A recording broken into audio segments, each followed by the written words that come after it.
கிறிஸ்தவ வாழ்க்கை என்பது 3 நிலைகளை கொண்டது. முதலாவதாக யோவான் 15ஆம் அதிகாரம் அதனுடைய 8ஆம் வாக்கியத்தை ஒன்று பாருங்கள். நான் உங்களுக்காக வாசிக்கிறேன். நீங்கள் மிகுந்த கனிகளை கொடுப்பதினால் என் பிதா மகிமைப்படுவார், எனக்கும் சீஷராக இருப்பீர்கள். ஒருவன் கர்த்தராகிய இயேசு கிறிஸ்துவை சொந்த இரட்சகராக ஏற்றுக்கொண்டு விசுவாசத்திற்குள்ளே கடந்து வரும் பொழுது அவன் இந்த முதல் நிலைக்குள் வருகிறான்.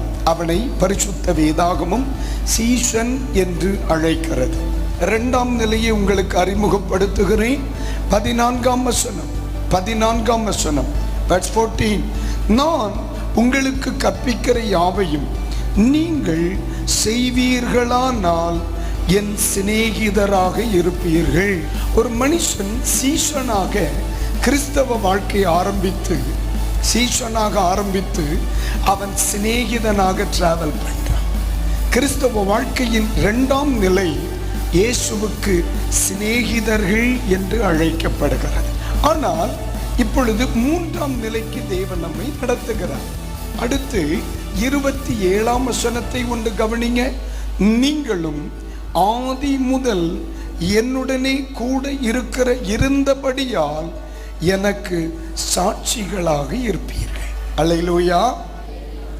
சீஷனாக துவங்கினோம், சிநேகிதனாக வாழ்ந்தோம், சாட்சியாக முடிக்கிறோம். நம்முடைய வாழ்க்கையின் துவக்கம் சீஷனாக ஆரம்பிக்கிறது.